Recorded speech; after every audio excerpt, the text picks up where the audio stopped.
My name is Big C, Chris. I'm from the Dubs, East Oakland. Born and raised, you know. You have to understand that the recidivism rate is 70%. It's the block right here, 25th and Foothill, man. They hit us all over the place, you know. And they hit the corner on me right here, ran up on me. Police hit these corners, they leaning, you know what I'm saying? And they smashing right up here, jumping out the car, and you got to hit them back fences back there. That means if you stand 10 brothers in a row, 7 of them are going back to prison within the first 90 days. This is where I went to prison many times at, not just once, about 3-4 times. If you do over 10 years in prison, you are compared to a vet, an Army veteran that just came out of war, coming back. Now you get out. That's when the real fight starts, because that's where the party started, because you got to figure out how are you going to live. All these things that I went through, I learned from. They give you $200. It's sink or swim. I knew that we couldn't do this forever, so I had to prepare myself for something after this. What, I didn't know, but I knew that I would have to find out eventually, because I couldn't do this forever.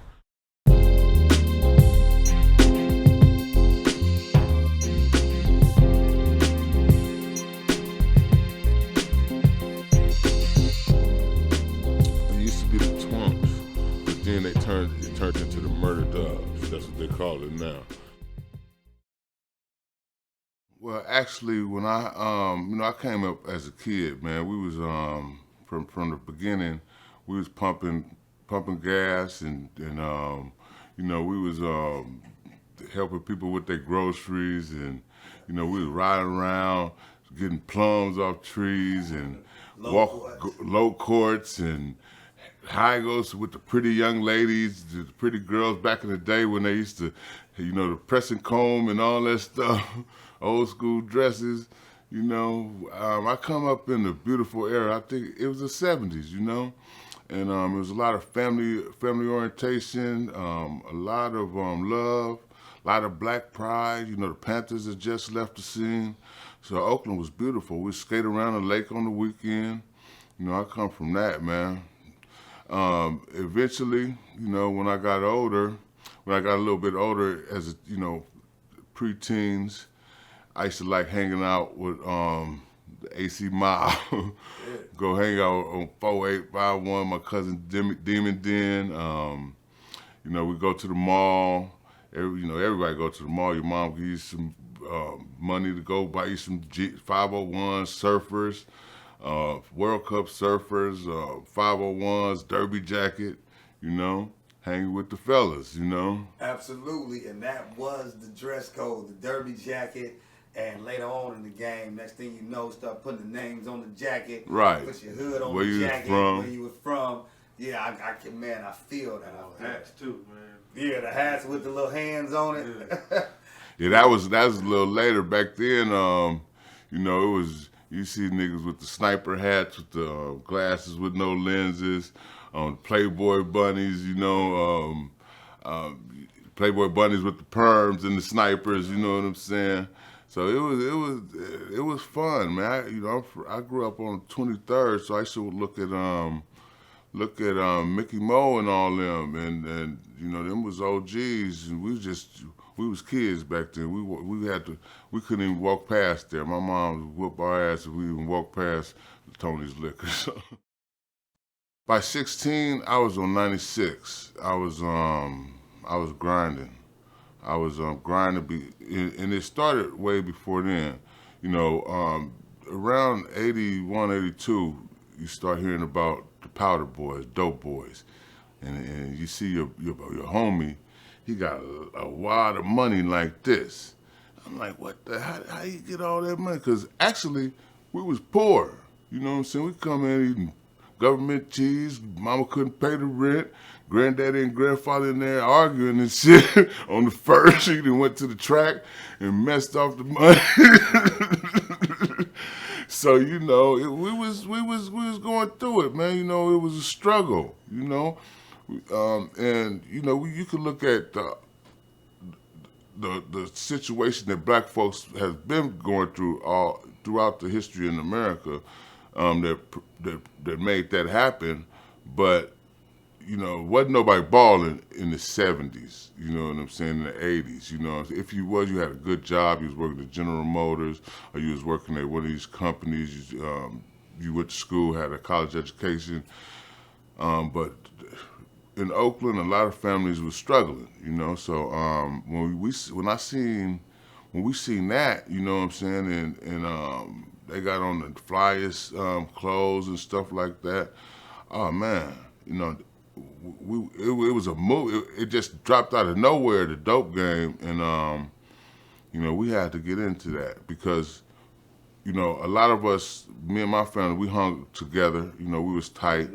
You know what I'm saying? And a lot of us, we had we was already a crew, so we got together and said we're gonna do that.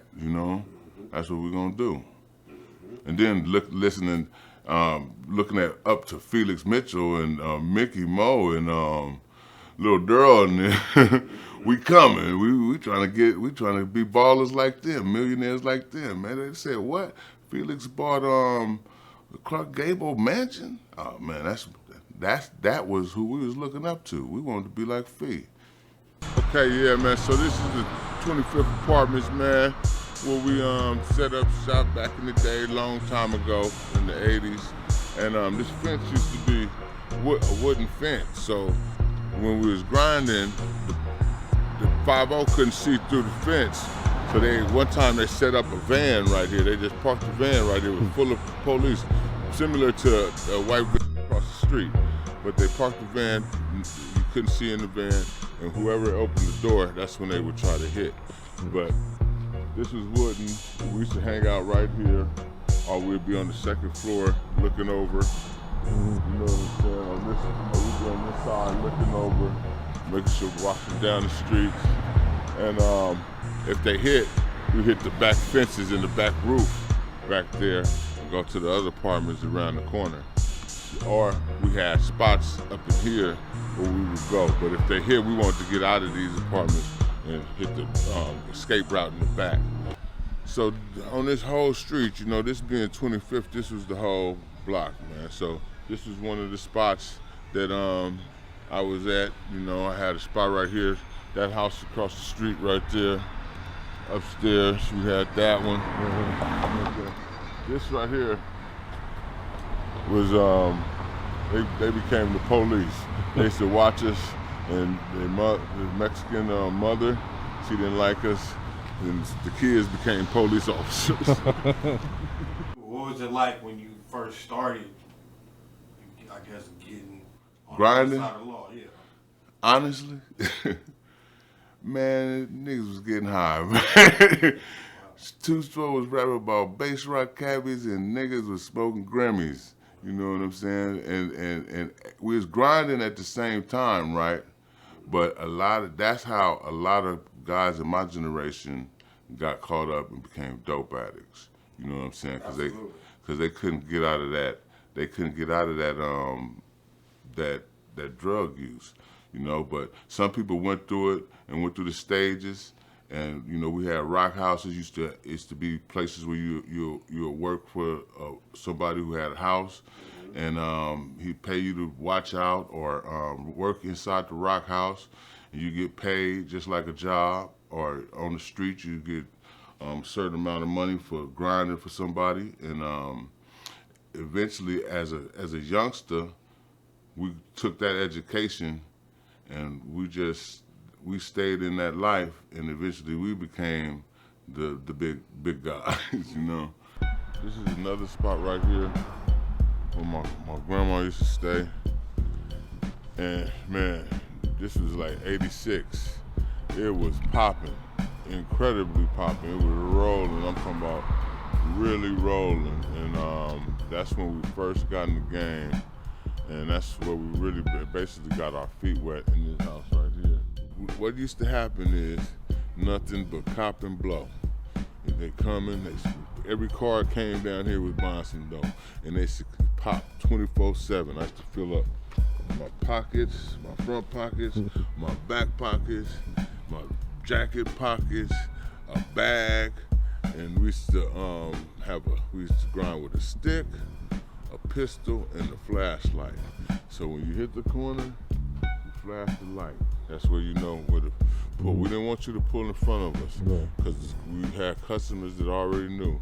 Pull over and park. When you hit this corner, pull over and park, or park around the corner and walk down. You know, so they see that light, they see that we operating, they pull over and park, and they come get served. Can't have no ones, can't have no change. Wow. You know, $20 only. We were selling 20s, you know what I'm saying? Later on they started selling 10s, but it was $20 only. You didn't have $20, you get your ass beat, you know? So watching that corner, police hit. That's the exit right there. Buses pull up. You used to have girls on the bus and shit. You know, sometimes they get off. You know what I'm saying? Everybody was always because it was wild. It was popping over here, man. You know, it was popping. And every day we was going to the mall and get fresh. We go to the mall, go get a new fit, and we go get fresh. You know, so I'm sitting out here, got the brand new Nikes on, a nice sweatsuit or something, a nice fit, and we fitted out here.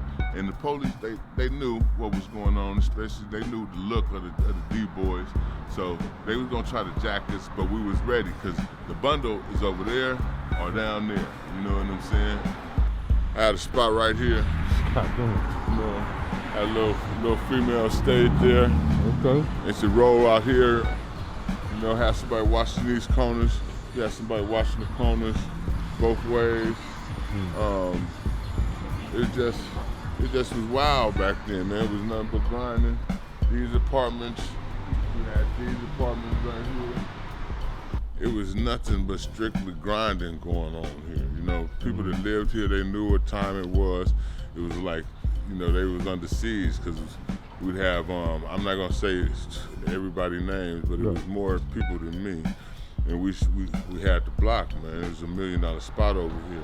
So every day was just non-stop traffic coming through this corner and coming from that way. You had people coming from Alameda, getting off the BART station.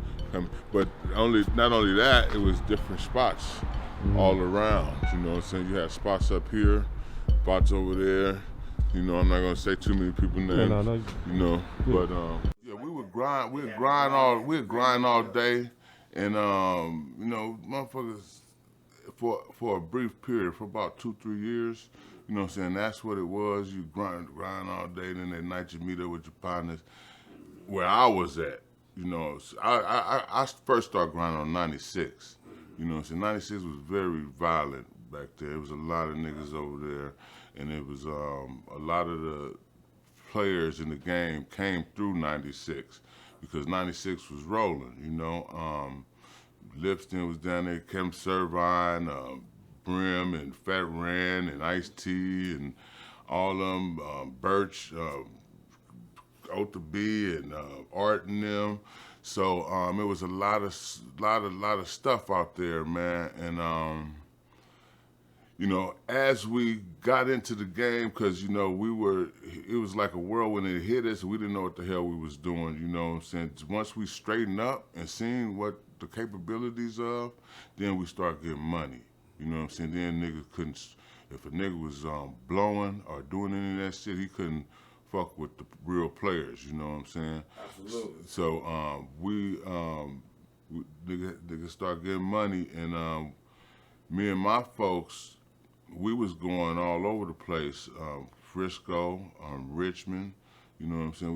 We took over a spot in Richmond, me and my brother and my partner Ice-T. We went over there to San Francisco to fuck with them boys out there. And we had a spot on 96, then my grandma moved to 25th. We created a whole spot on 25th. That's where I'm from right now, you know what I'm saying? And 25th was like $1 million spot, you know what I'm saying? That was like a spot, it was under. We had a lot of different races that used to come through there. But they used to, you know, when we first started grinding, BGF told us that we couldn't grind. It was just, you know, because it was some guys that was drug addicts that tried to intimidate us because 15, 16, 17 years old, you know. And I had a whole household of family members, youngsters, you know, and we grinding. And they tell us we got to pay them, but they just crackheads, you know what I'm saying? So we start mopping everybody, you know what I'm saying? We used to have the ambulance over there every day. What they say, them youngsters ain't playing. Them youngsters ain't playing. And I heard a guy, because I went to Santa Rita. I went to jail one time, and OG, he told me he was talking in a bullpen talking about he was talking about the feed them and how they set up shop. He said the first 30 days, first 2 months, we whooped ass, and then the turf was, you know, made. That it was cool. So we took that mentality, and not only did we do that, we bought a lot of guns because you could buy anything. They would sell it. They'd sell you a kitchen sink, a whole kitchen, a whole house. You know what I'm saying? So we bought all the guns, and we was in a mob mentality, and we embraced that, and we took that life, and we lived that life to the fullest. You know what I'm saying? Even if we would expire or die, we was living that life. We had a saying, Super Bowl Sunday on the 50-yard line, it's gonna happen. You know, it's gonna go down. We used to war with the police. We used to, we had, if you go to where I'm from, we have a big apartments on Foothill, and then we had some other apartments around the corner. The apartments on Foothill we use in the daytime to grind. The apartments on 25th we use as a nighttime spot. The late night spot was legendary over there. It was rolling, super rolling, you know what I'm saying? And when we get hit over here, we hit the back fences, and come up 25th, we have apartments over there, and we hide out over there. When we get hit over here, we hit the apartments, the back fence, and the back roof, and we be over here. You know, so we had operation. We used to practice, escape routes, you know what I'm saying? Absolutely. Our escape route went from 25th all the way to Fruitvale. We had escape routes all the way that way. So it was really fun, you know, at that time as a youngster, man. You know, as a youngster, it was some fun stuff, and we knew the police personally, and we were brave young men. You know what I'm saying? We put our dukes up with them. This used to be an open field. We had this house too. So this used to be an open field, and it was hella overgrown weeds, and we'd hide big assault rifles and a lot of guns in there. And you know, if somebody came up, it was very easy for us to run and go get one of them weapons and defend ourselves, you know. I got shot right here. I got shot twice. I got shot in the shoulder, right in the middle of the street, right here. I was serving, because we used to run up in the middle of the street and serve. Yeah. That's why we start telling them to pull over and park, you know, because they'd hit your hand up and drive off, or try to rob you, and you know, so we make a pull over and park and walk over here.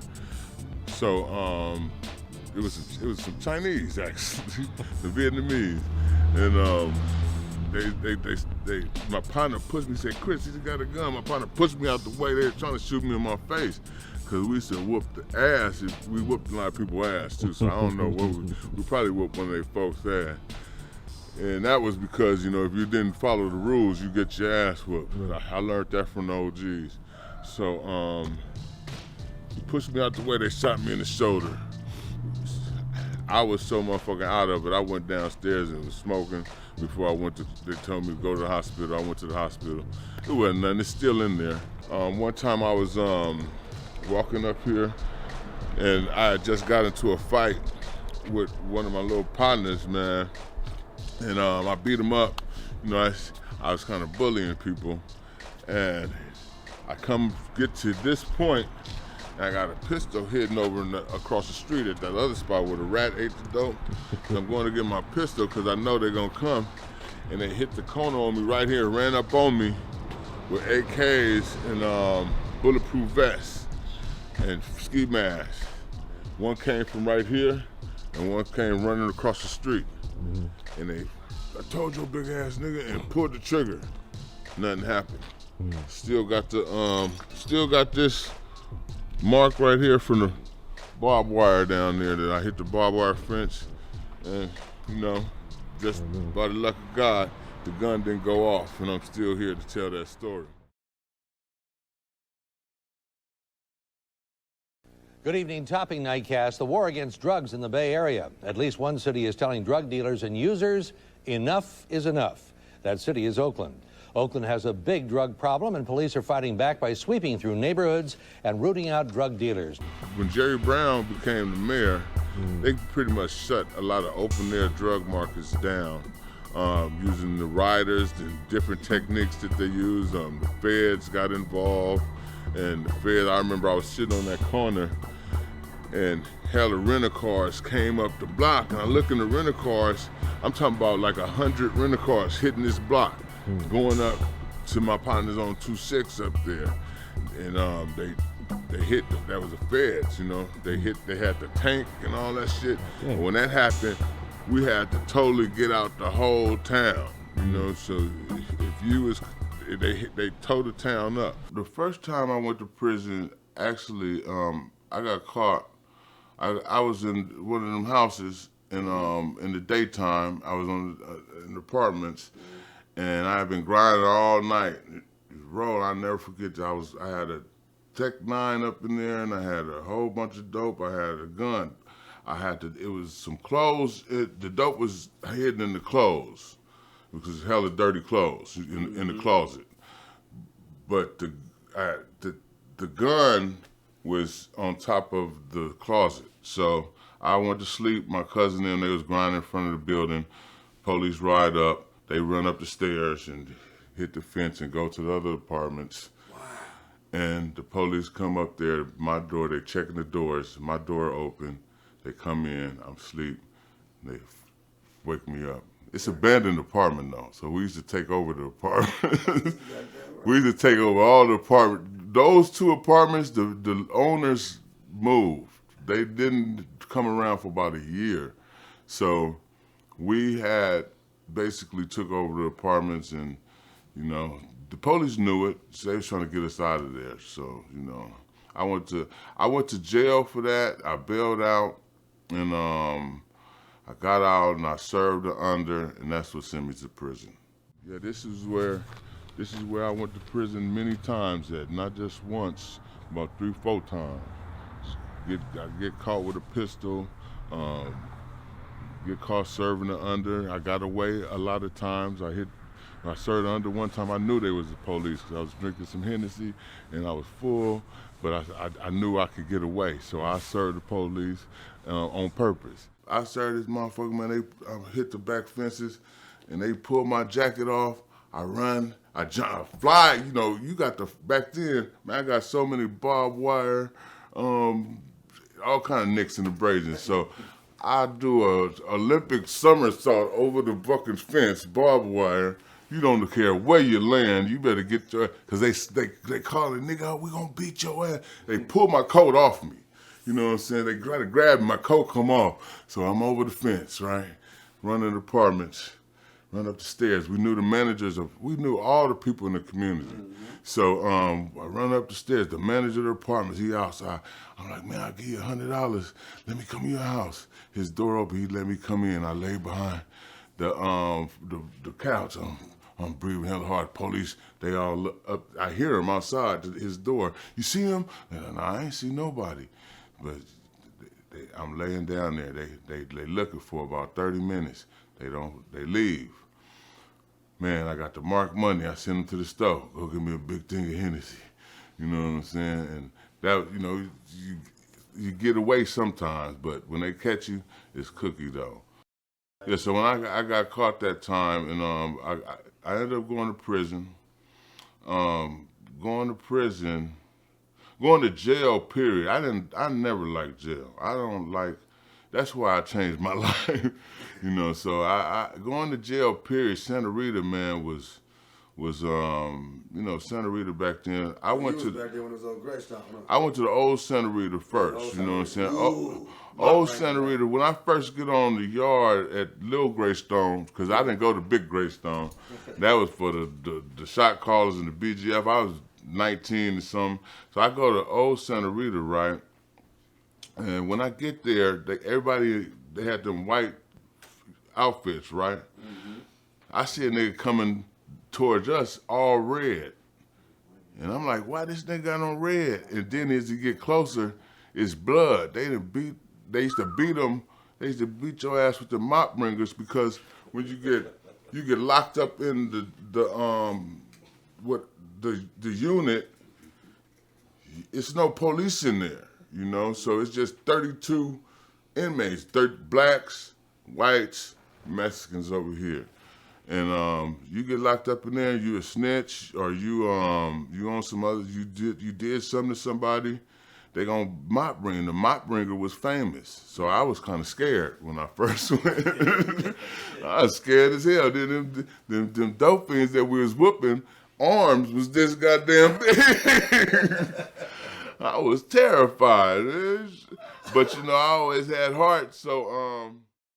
When they see them on the street, whether they, you know, are drug addicted or not, would you say this, that they can do that on the street, but that same dope fiend that you beat up, or you might mess around, or, you know, do whatever, if you see this dude in prison, he's a whole nother dude, and he just might be a shot caller. Right. Some of them was, you know what I'm saying? And they get them drugs out their system. They're not dealing with that weakness no more. They fresh again, and they'll put it on. They stab you, kill you, and rape you. You know what I'm saying? They had niggas in there. This one nigga, Mike, had a youngster up in there giving him pedicures and shit. I'm like, man. These niggas is so, but I had heart though, man. I went up in there, I started learning how to jail, you know what I'm saying? Because jailing is a skill. And niggas started, never lie. I started doing my push-ups, you know, and that's when I really, because I used to be kind of, you know, I was always big, but I didn't have no definition.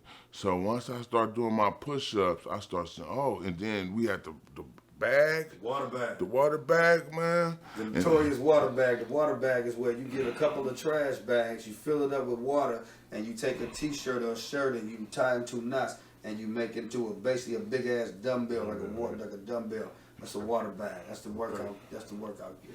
Yeah. So experience that, and going to court. You know what I'm saying? And looking at how they was doing it. I was always a revolutionary-minded person, though. Absolutely. You know what I'm saying? So I'm like, these motherfucking devils. And that's the reason why I didn't go into the legitimate world, because I was against racist America back then. I was like, I'm going to get, this is my philosophy when I was a young, ignorant youngster. We're going to get millionaires' money. We're gonna buy hella weapons, and we're gonna create our own society, and we're gonna war against these motherfuckers. You know what I'm saying? And little did I know that I was sadly misled. But you know, but it was something that to this day that I'm glad I thought like that, because I still think in that kind of way, but it's more of we're gonna help the community thrive like the Panthers. You know what I'm saying? Absolutely. We're gonna try to help those the less fortunate, help grandma them. You know what I'm saying? So yeah, but going to Santa Rita, then we moved from the old Santa Rita to the new Santa Rita, and that was high tech shit. So when we moved to the new Santa Rita, I ended up getting out. You know what I'm saying? Then after that, that's when I went to prison. That's when I caught that case. After that experience, that's when I went to prison. Going to prison, going to San Quentin, man, it was the scariest shit. Cause my uncles had did 7 to life in Quentin when it was Tamal, California. You know, absolutely. And all my uncles did about uncles I looked up to, they all did 7 to life for murders in Tamal, California. And my grandma used to get those letters from Tamal, from Uncle Earl C, Uncle Jack, and Jack the Mac, and you know, so them niggas come home hella buff and dressed, you know, fresh. They, you know, not fresh clothes, but whatever they was wearing was pressed and clean. They had some structure about themselves. So I'm like, this prison shit was crazy, you know. I don't want to go there. So, and then I heard about George Jackson. I always read about George Jackson, and you know, they welded George Jackson doors shut for like 5 years. You know what I'm saying? Wow. Welded his doors shut, so he didn't even come out his cell for 5 years. You know, so and Jonathan Jackson, I always looked at that like, man, you know, we're gonna avenge that shit. So, for those that don't know the story about George Jackson and Jonathan Jackson, George Jackson was incarcerated, and George Jackson was going to court. Jonathan Jackson tried to see his brother, went into the Oakland Superior Court. He let off some shots. Marin County. Marin County. Yeah. He let off some shots. They ended up killing him, but he was trying to bring his brother up out of there. Yeah, they duct taped the judge and the district attorneys, duct taped the shotgun to them and got them out of the courtroom in the van. They shot up the van, killed the judge, and everybody. You know what I'm saying? Yeah, we ain't gonna even do no Jonathan was 17 too. 17 years old. Yeah. Jonathan Jackson. Going to get his go get your bigger brother out. Pop talk about it. Let's, you know. Yeah, first, well, you know, going to prison and you're seeing a man who liked women, you know what I'm saying, seeing all these homosexuals, and then not only is they gay, but there's some tough gay motherfuckers, you know. Yeah, then they had their stories about what was the big guy? Purple Passion. Knock you out. Knock you out and sit on you. You know what I'm saying? Dick. You wake up, your motherfucking ankles around your pants around your ankles and your dick moist. Yeah, so that was that. I didn't like that. Yeah, I didn't like that type of thing. That turned me off from prison. You know what I'm saying? It was laws in order, and like you had the Kumi, BGF, Aryan Nation, the Mexicans, and in jail, everybody, you know, they going to court. Anybody come through jail, you know, I'm about to get out tomorrow. But in prison, you got motherfuckers that live there. So, you know, you come into somebody's house, you got to respect the laws and the rules and the established rules, or it's gonna be an all-out war and somebody gonna get killed. You know what I'm saying? They will kill you in prison. In jail, you get beat up, hit with a mop wringer, lock in a sock or something. You know what I'm saying? But you gonna go home. But in prison, these nigga already got 3 life sentences, and they got knives this long. You know what I'm saying? My first sentence was 16 months. So I did like 8 months the first time I went to prison. I went from Santa Rita, came across that bridge to San Quentin. They come get you, and they dress you in them jumpsuits, put you on the Grey Goose. You know what I'm saying? Give you a bag lunch. The nigga say, "Where's the juice?" They say the juice is in the apple. They send your ass across that motherfucking water, that pretty ass. San Quentin is actually beautiful outside San Quentin. Yeah, so you coming across the water and that motherfucker start popping up. Dracula's Castle. You know, it looked like a goddamn horror movie. The last time I went, I ended up going to H Unit. And then I went to the camp. The camp was sweet. You know what I'm saying? We had brothers going outside on the cleanup crew, bringing back Hennessy and vodka and bags of weed. And nigga, we was living over there. We had dumbbells when they couldn't have dumbbells, microwave oven. You know what I'm saying? So I used to be a cameraman up at Main Visiting. So, you know, when Tukey Williams then was getting his visits, I would make sure his lawyer, the lady used to come visit him, have all her stuff, make sure Tukey was taken care of. I seen the Night Stalker getting his visits, Kerry Stainer We used to clean up East Block. East Block used to smell like hell. So I used to buff them damn floors like a motherfucker. And by then, we was buff because we had a 150-pound dumbbell. And we utilized that sucker to the fullest. So that's when my arms really started getting big. My chest, I started doing pull-ups. And we was really strong. So I put on them jumpsuits and had to get my hair cut and come up to main visit, and they dropping new phone numbers on the floor. You know what I'm saying? And I'm going back with ice cream and soda all down my pants, you know what I'm saying? The CEO wanted to check a nigga, you know. She wanted to strip search. They said, we don't strip search him down there. She said, I'm like, let her strip search me. But I'm talking dirty to one of the CEOs one time about some porno shit. The police come like, what y'all talking about? I'm like, nothing. He go, so I'm like, you know, so that's how that was. So I got comfortable. At the end, I got comfortable. One time I went to prison and my brother was my cellie. Zoe was my cellie. I ended up going to Pleasant Valley. He had been doing 5 years. I hadn't seen him in 5 years, and he had got stabbed up in Pelican Bay in a big riot 15 times. Mexicans jumped on my brother, stabbed him, but he fought their ass off. So I ended up seeing him on that joke, and we became cellies, and I ended up getting my GED, you know what I'm saying? And I went home. That was the first time I tried to change. That's when I embraced Islam. But that was the first time I tried to change. But then I went home and got in some motherfucking trouble. I think I shook a big ass truck, and the truck was sitting on Foothill for about 2 hours. I'm like, this truck ain't right. And I shook the truck, like, the police in here, we gonna kill y'all. They came on, they was in there. I grind from 86, 87, all the way to 2000, all the way to 1998. You know, I did that for a long time, man, you know. And I eventually, in 1998, I went to prison. I embraced Islam, and I started. You know, I was able to grow up and wise up. So with this new wisdom, and you know, I was clean. I wasn't getting high. I wasn't drinking. Had read a lot of books. I, you know, investigated living clean. I met some good people in my life.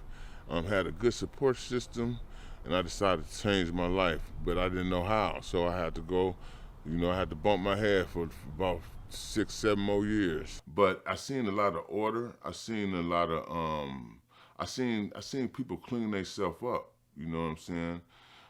Actually, when I got to West Block, as I got used to it, it was cool because it was a relief from being on the streets. The streets, you know, now we glamorize the streets, but during the time that the task force was rolling and you live in that life, that shit was hectic, man. You know what I'm saying? So sometimes when I would go to jail, I would be relieved that I was in jail, and especially that I didn't die. You know what I'm saying? Because every year, Oakland have a paper. At the end of the year, they put everybody in the paper who died. I always thought I was going to be in that paper. Ever since I was 14, I always thought I was going to be in that paper. I'm 52 now, so it's a blessing that I made it this far with all my faculties and doing what I'm doing, you know what I'm saying?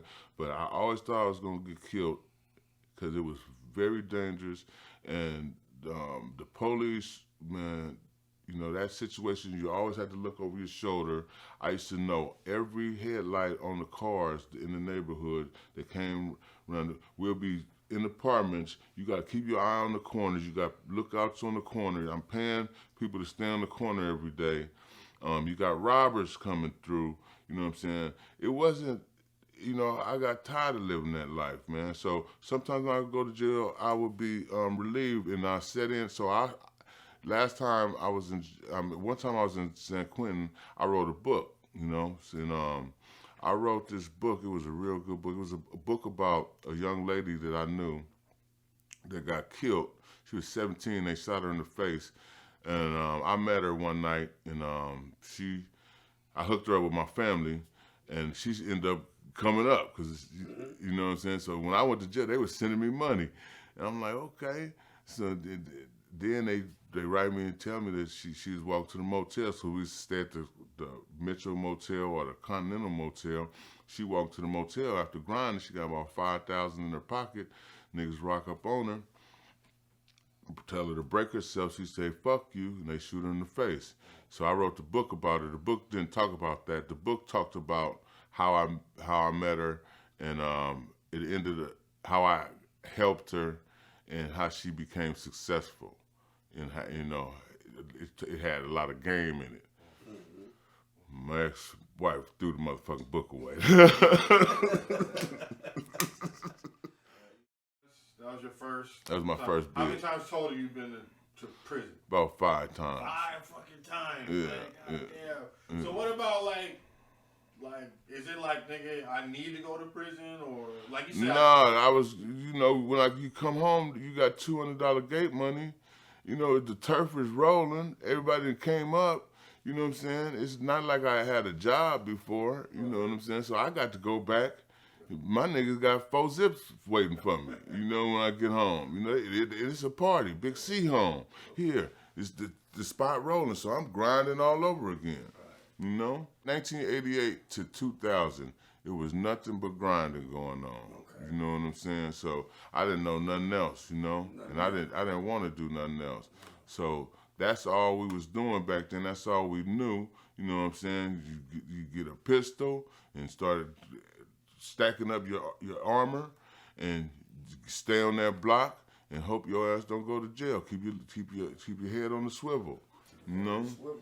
I got barbed wire scars and nicks and abrasions all over my body from jumping these fences, man. But thank God I made it. You know, thank God I learned those valuable lessons. I almost got shot over here. I did get shot a couple times. I almost got killed, actually, when the brothers ran up on me. After I had a fight with a brother, he ran up on me with an AK and pulled the trigger. Nothing happened. By the grace of God. You know, things like that showed me that there was a better purpose in my life. All these things that I went through, I learned from, you know, and we used to listen. We listened to our OGs. We soaked up game back then. So I knew that we couldn't do this forever. So I had to prepare myself for something after this. What, I didn't know, but I knew that I would have to find out eventually, because I couldn't do this forever, or else I'd be up under the cement, up out of here. The last time I went to prison, it was never cool to me. It was just like, you know, I wasn't getting a lot of time, so I was going in for violations and shit like that. I wasn't catching no new cases and shit, so I just kept getting violated because I wasn't listening to no parole officer or probation officer or nothing. The last time I went, it was a incident where my brother had went to trial for double murder, and his comrades got 200 years and 64 years, and my brother ended up getting acquitted. But while they was going to court, I seen one of their folks, one of the people that was with him, who had became a police informant against him. So I seen him in North Oakland, and he had came to my house one time, and my brother was like, man, this is my partner. Take care of him, let him sleep at your house. So he slept at my house, and I cooked steak and eggs and all type of shit. Big ass plate and feed this fat motherfucker. And this nigga snitched like a motherfucker. Not only did he snitch, he became what is it? Confidential informant. But he was actually overtly working for the police. You better not do nothing to me. You know I work for the police. Yeah, took it as a badge of honor. Yeah, he took it as a badge of honor. I think he was kind of slow, you know what I'm saying? But so I seen him, and I was like, you know, I knew not to do nothing to him, so I knew not to touch him. And I was like, man, you a bitch, man. You just fucking snitch, nigga. You out there walking around. He was buying a beer or something out the store, and I was buying a pint of Remy. And, you know, I'm like, this bitch ass nigga. So he, I was bullying him. I knew not to touch him though, but I, he was such a punk. I slapped his money out of his hand, and his money went on the ground, right? And I said, "You bitch ass, now I'm gonna tell him where you at," because there was some people out that I was gonna tell,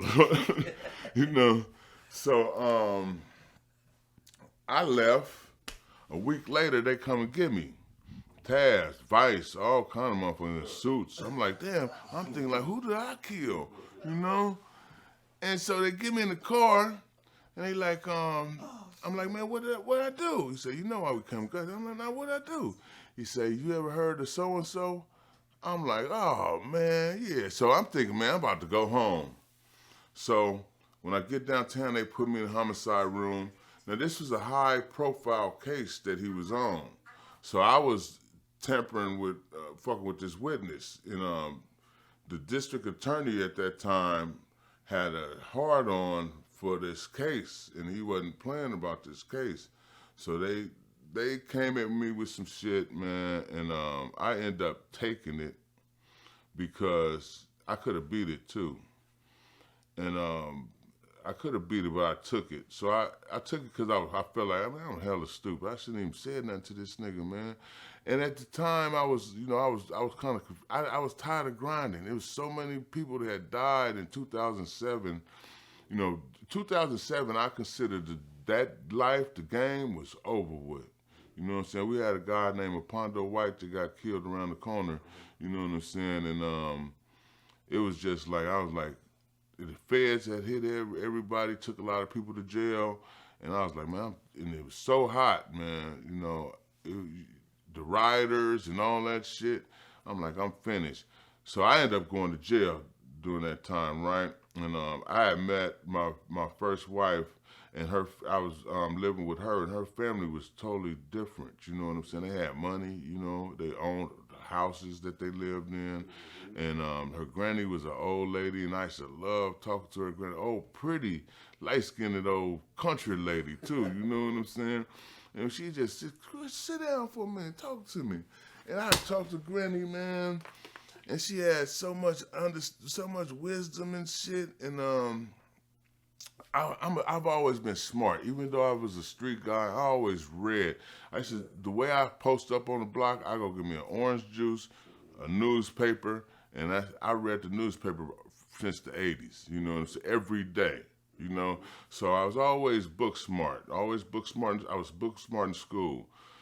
So when I go to jail, I'd be reading all these different kind of books. You know what I'm saying? So I start my mind was elevating during that time. So the last time I went to jail, it was like, I don't belong here, He's like, what the fuck am I doing up in here? So the last time I went for that shit, Michael Romer, the district attorney, he told me, he said, Chris, you might could, because I used to threaten to fuck the police up too. I used to be like, nigga, we could, if we was like this, I beat your motherfucking ass. You know what I'm saying? But Michael Romer was like, listen, you could fight, Chris, but I fight like from here.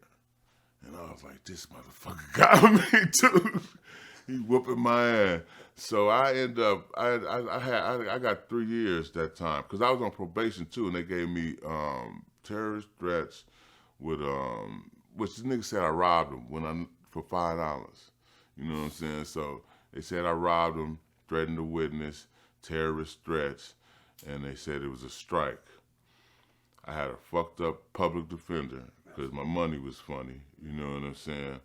And I end up going to prison again. That time I went, while I was there, man, I had books piled up because I told myself I'm not doing this shit no more. You know what I'm saying? I had just met my girl. They had my back. She made sure all my books was taken care of. Everything that I needed, I was taken care of this time. You know what I'm saying? So I was living a whole different life already. I was trying to change. I just didn't know how. So I had books. I'm talking about the books not Dutch, not Donald Goins. I wasn't reading that shit. You know what I'm saying? I'd already written my own book. You know, so that shit. I don't want to hear nothing about that, all that stuff. I lived that life. You know what I'm saying? We actually did so much shit. You know what I'm saying that I can't even get it out. So I was reading Psycho-Cybernetics by Matthew Maltz, How to Win Friends and Influence People, the 48 Laws of Power, Before the Mayflower, the ISIS Papers, all those gems, all them good books. I had them all, and they were sending me good stuff. My cousin sent me a book called Visions for Black Men. It was by Naeem Akbar. Talked about the male, the boy, which you born, the male, you born with a penis, the boy, no responsibility, little boy, and the man. And I read that book, and I asked myself, which one is you, Chris? And I was like 30.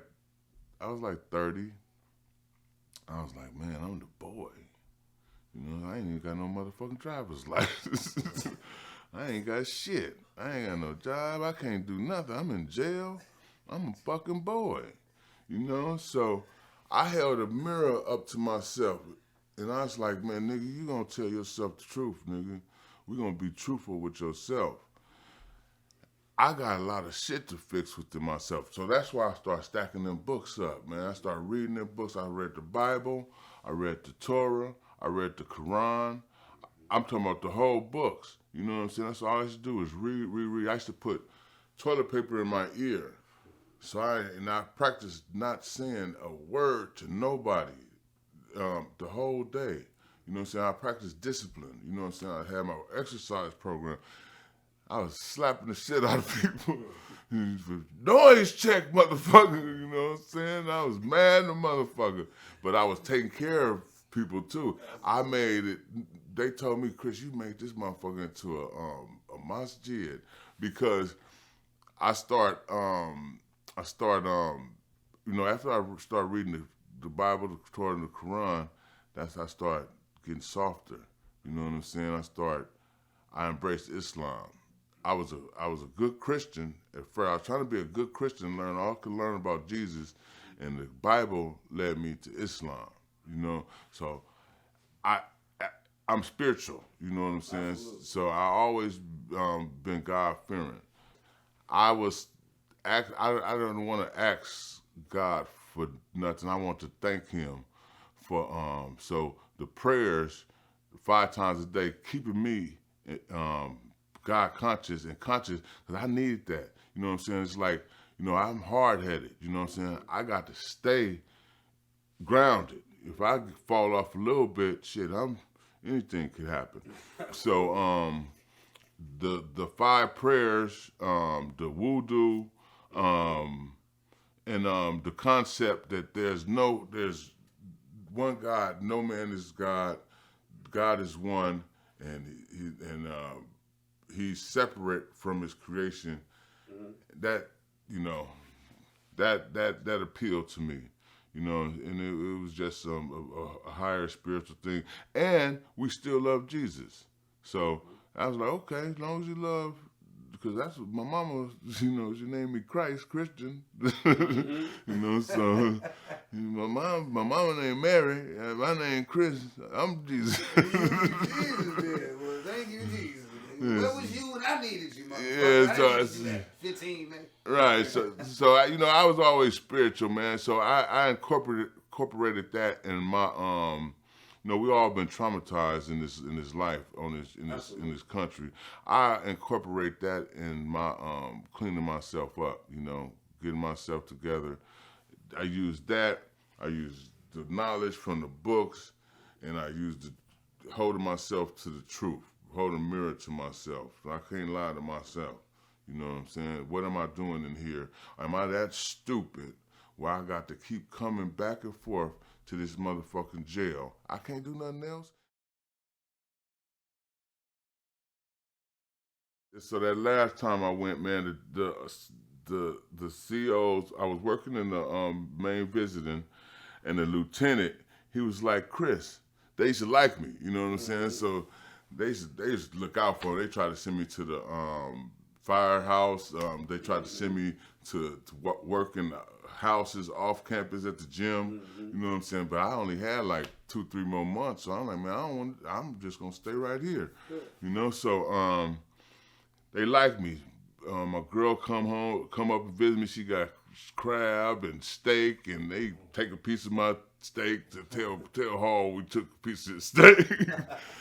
So it was cool, you know, because by that time, man, we had started making a pre-release program for the people on the ranch. Okay. Me and my partner, we took over the library, and we just was studying. We was making a pre-release program, and I found out I was researching all the jobs that I can get once I got home with these felonies. So the lieutenant Kramer told me, he said, he stopped me one time, I'm sweeping, yes, boss, you know, like a goddamn slave. And and he say, he said, man, you clean them fucking bathrooms up immaculate, man. You keep this place real clean. He said, why you can't get a job on the street? And I looked at him, and I was like, I didn't know what to fucking say. You know what I'm saying? So that fucked me up right there. Right? I'm like, why I couldn't get no goddamn job? So, you know, I always look at it's racism, but I never really went and tried to get no motherfucking job. You know, but I always say it's racist, they racist. So that time I got out, mother-in-law came and got me. Me and my girl got married, big ass wedding, about 26 days after I got out. The imam from prison came in and officiated over the wedding. We had a big ass wedding right around the corner up at the park on 35th. And I was cleaning the motherfucker. Her mom gave us a house, gave us one of the house. The house was next door to Granny house. We got that house, so we got both houses. And they were nice houses in North Oakland. So, I was living, my girl had bought me like 25th leather peacoats, and I got a Volvo, black Volvo when I came home. Moms come get me in the Benz. We go across the Golden Gate, and I got all this information that I've been teaching these youngsters in our prison pre-release class that we got approved by the CO, by the warden to do. So I got Islam in me, you know what I'm saying? I got some Muslim brothers. The grind is over with, you know what I'm saying? There's no way going back that direction. It's still going on, you know, but no way going back in that direction. The game is just like dope, man. If you put yourself in that same position in that environment, you're gonna relapse. So I had to change everything about myself. I had to be broke. I had to learn how to budget my money. I had to learn how to not get flustered because I was going through hard times. I had to embrace them hard times because that was what changed me. You know what I'm saying? And basically what I did different was just I persevered, I stood strong, and I just changed my mind, man. I changed my mind, said I can't go to these places no more. I went and got a job. I went and got a menial job, a little job.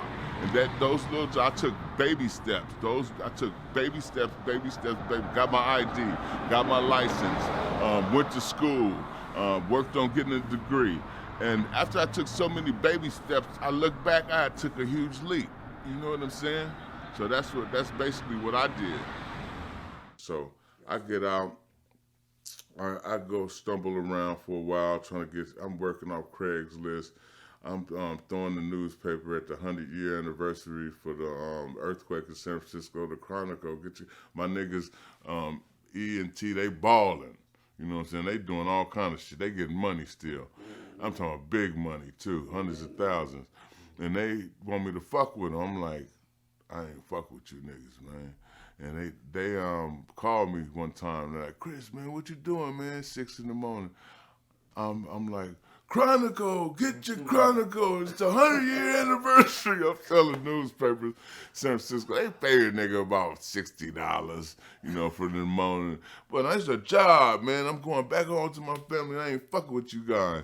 So I studied for tests, interviews that, I fucked up a lot trying to get a job. I just couldn't get no job. I got so frustrated. One time I was in San Francisco, man.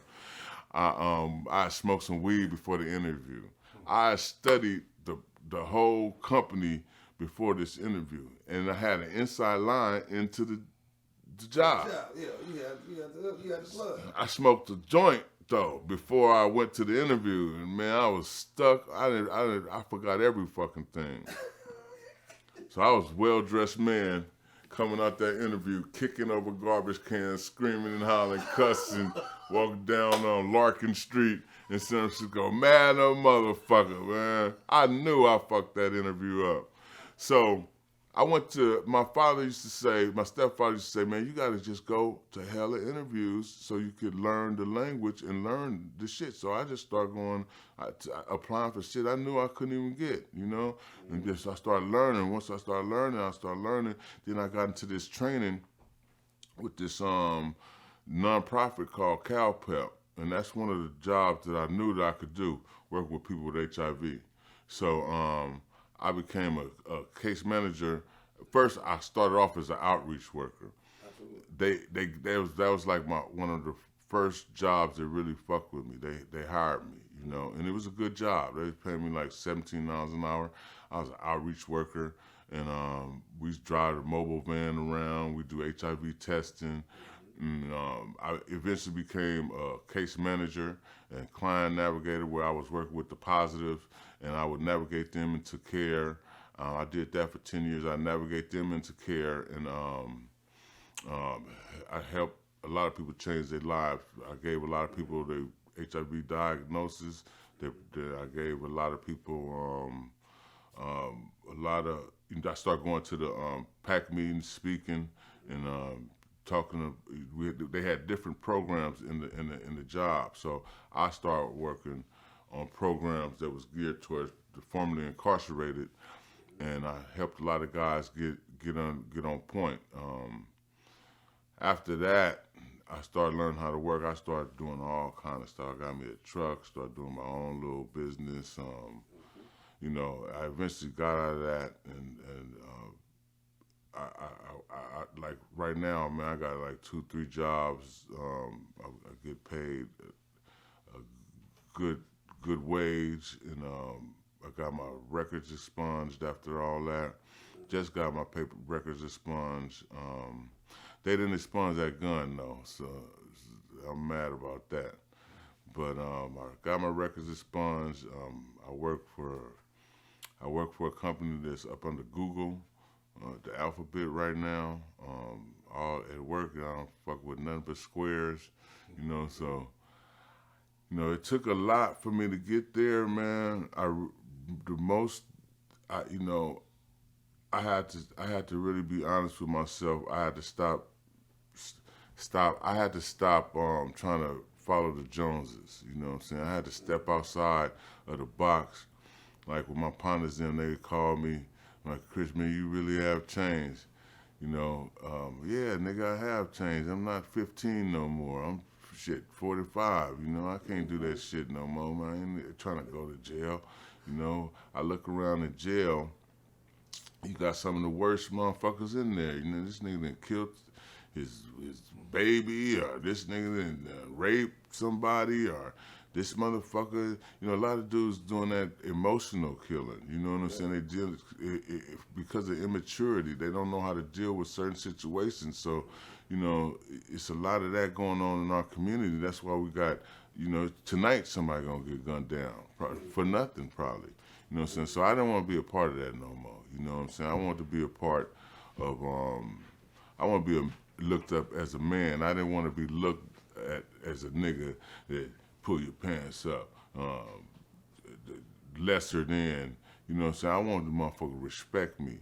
And when you look at me, you're going to respect me, and you're going to respect the next person that come behind me, because the image that I'm going to give you is going to awaken you that everybody is not stupid, you know what I'm saying? And I understand that a lot of us have been traumatized by what's going on in this country for all these years. But it comes a time when we gotta step our game up, man. And we we gotta be examples. We gotta be fathers. You know what I'm saying? We gotta be the ones who push the envelope and push us forward. You know. So that's what I want to be before I go up out of here. You know what I'm saying? I'll be content knowing that I did my best. You know. Absolutely. Yeah, I'm glad I made it out of that shit though. Just talking about that right now, I was a whole different person back then. You know, they used to call me. You know, Debo just died. I used to be like Debo. Absolutely. I know some of you. I know some of the other brothers from around your hood. You know what I mean? Yeah. I know like the little brother. It's a little brother named Bird. Little Bird with the Carter block. You know. Yeah. He coming trying to do his thing. I remember brothers like Piazza from over there. I remember brothers like Tito. You know what I mean? I remember Thomas Butler. Thomas Butler. That's my brother, man. We had a fight, man. The rumble in the jungle. That's my dude, man. That's my dog, man. We come from like this, though. We that's my brother right there. I love him. 100, man. I was behind the walls with that brother, man. One of my brothers as well. So yeah. And so, what would you today? Like I say, you old Oakland man. It was fun. Everything was good. Same thing like prison. You know, you was doing short stints, so you didn't get the whole wham. They didn't hit you with the whole, kid and caboodle. So you went back a few times, and then, some people they do them long stints and they don't go back no more. What could you tell right now? Because a lot of brothers, they don't want to listen, whatever. But what could you say to anybody right now? To any other youngsters that they listening right now that's watching, what would you tell them, man, about their life, no matter where they at in it right now? What would you tell them in order to keep them encouraged?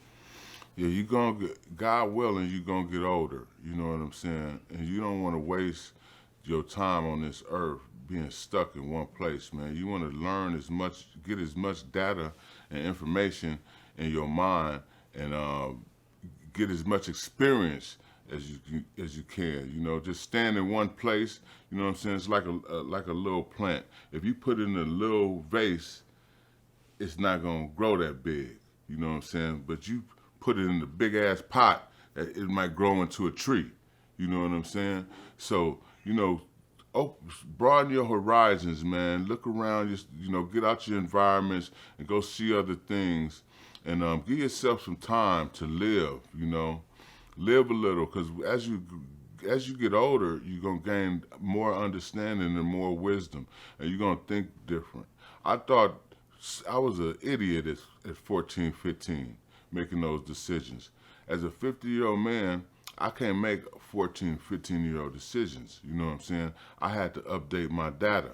I had to put new goals and new things to aspire to in my life at this age. I got to take care of my kids, you know what I'm saying? I don't want my kids to go through the things that I went through, you know what I'm saying? So I would encourage you just to be honest with yourself, you know what I'm saying? Don't be a follower, you know what I'm saying? Enjoy this gift of life that you got and try to live it to the fullest, but live it in the parameters of a structure. Have some structure about yourself, because if you're chaotic, you know what I'm saying? Chaos, the devil is the author of chaos. There's no order, there's chaos. You know what I'm saying? Put some order in your life, man. You know what I'm saying?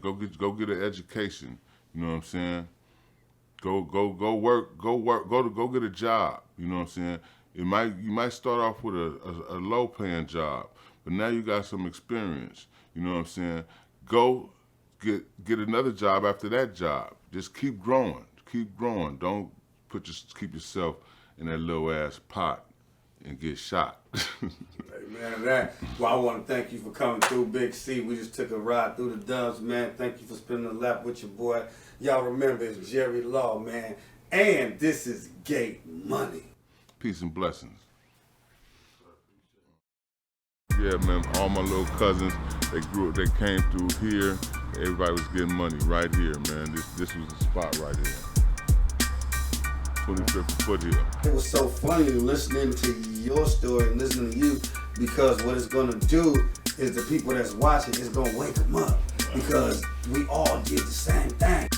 So right now, I live a healthy life, man. I don't drink or smoke. I don't do crime.